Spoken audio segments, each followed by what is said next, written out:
Good morning students, this is the book of class fifth of science. ये हमारे science का class fifth का book है। So yesterday we have learn about non communicable disease. हमने previous classes में non communicable disease के बारे में पढ़ा था। And today this term will be which page number 18. So please students, page number 18, and we have already seen that here given a table. यहाँ पे एक टेबल दिया हुआ है, हम सभी देख रहे हैं। And the table topic name is deficiency of minerals. It means कि मिनरल्स की कमी की वजह से आखिर होता क्या है। So now let's we have to see. आइए हम देखते हैं। Now iodine, already I have taught, मैंने प्रीवियस क्लासेस में पढ़ाया था कि आयोडीन की कमी की वजह से गुएट्री नाम का एक डिजीज होता है जो नेक में स्वेलिंग हो जाता है। Just like swelling of thyroid gland in the neck region. हमारे नेक में जो होता है वो थायराइड ग्लैंड स्वेलिंग हो जाता है, सूजन हो जाता है। So it causes due to the deficiency of iodine. ये आयोडीन की कमी की वजह से होता है। And in goitre disease which type of sources food are coming. आखिर गुएट डिजीज में किस टाइप का सोर्स फूड आता है, तो देखिए iodize salt and sea food. हमें इसमें आयोडाइज सॉल्ट और सी फूड का ज़्यादा सेवन करना चाहिए। And now the second is iron. deficiency of iron, we could be suffering from anemia disease. Anemia एक तरह की ऐसी बीमारी होती है। In our body blood will be shorted. हमारे बॉडी से ब्लड शॉर्ट हो जाता है, कम हो जाता है, हमें वीकनेस फील होती है। Anaemia, less iron in the blood causes weakness. जब हमारे बॉडी में ब्लड की कमी होगी तो डेफिनेटली सी बात है कि हमें वीकनेस फील होगा। And now the which type of sources of the food are coming in the anaemia disease. So let's see. Green leafy vegetables, beans, brinjal, jaggery, liver and fish. These all are coming in the sources of food in anemia disease due to the deficiency of the iron. Iron की कमी की वजह से हमें anaemia disease होती है। Anaemia नाम की बीमारी होती है उस बीमारी में हमें ग्रीन लीफी वेजिटेबल का यूज़ करना चाहिए, बीन्स का यूज़ करना चाहिए, ब्रिंजल का यूज़ करना चाहिए, जैजरी का यूज़ करना चाहिए। And liver and fish also are coming in the anaemia disease sources of food. And now third and the last is calcium. Affects bones and teeth formation. Calcium की कमी की वजह से हमारे टीथ और हमारे हड्डियों पे असर पड़ता है।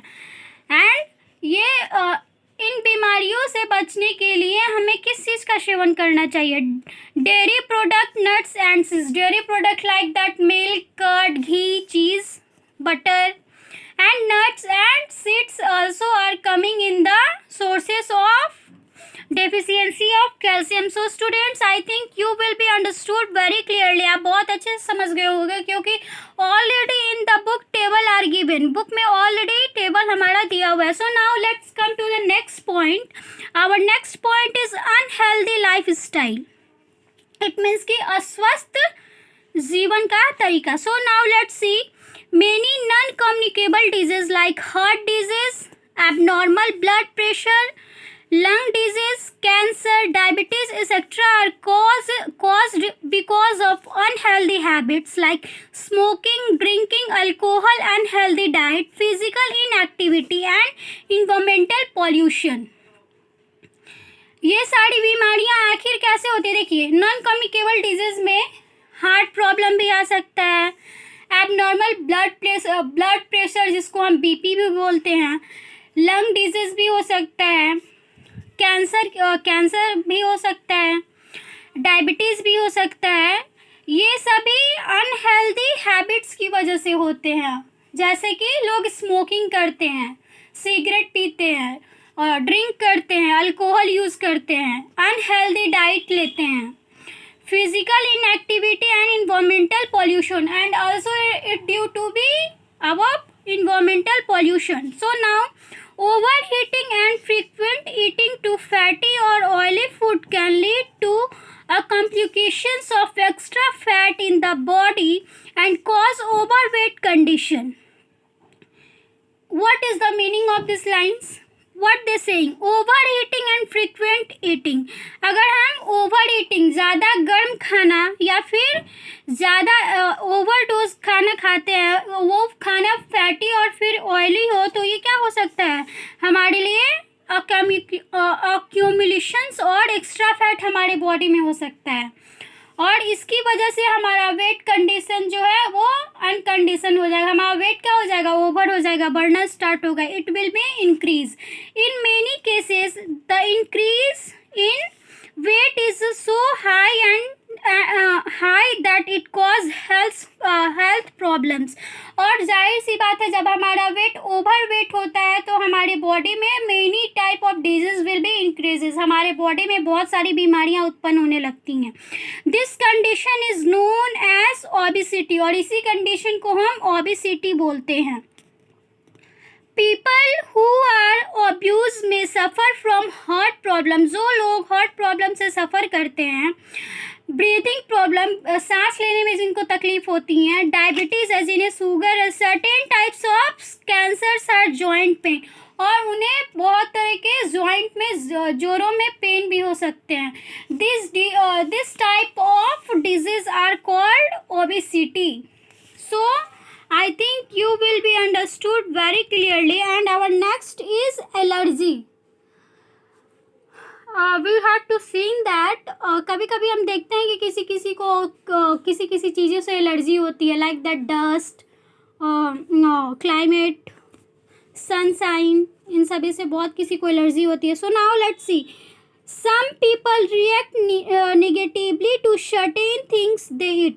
बहुत लोग को कुछ खाने के बाद उनकी जो रिएक्शंस होते हैं वो निगेटिव हो जाते हैं.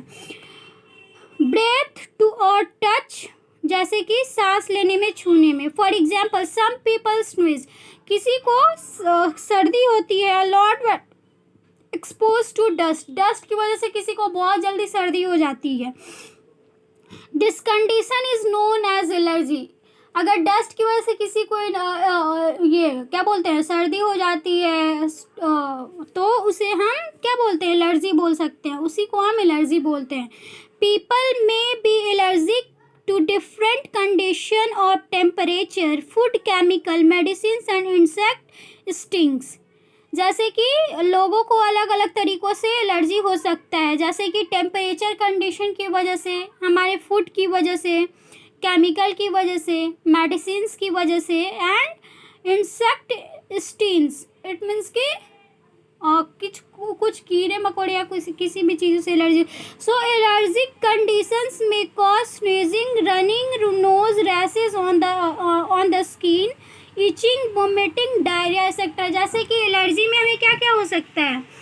हमें स्नीजिंग हो सकती है, सर्दी हो सकती है. हमें रनिंग नोज, हमारा नाक सर्दी की वजह से ख़राब हो सकता है. रैशेज ऑन द स्किन, हमारी स्किन पे रैशेज, दाने आ सकते हैं. इचिंग, हमें खुजली भी हो सकती है. वोमिटिंग भी हो सकती है. And we have to suffering from diarrhea also. So students, I think you understood very clearly this topic, page number 18. If you have any doubt, then you can ask me. So I think you will be understood very clearly, so it's okay.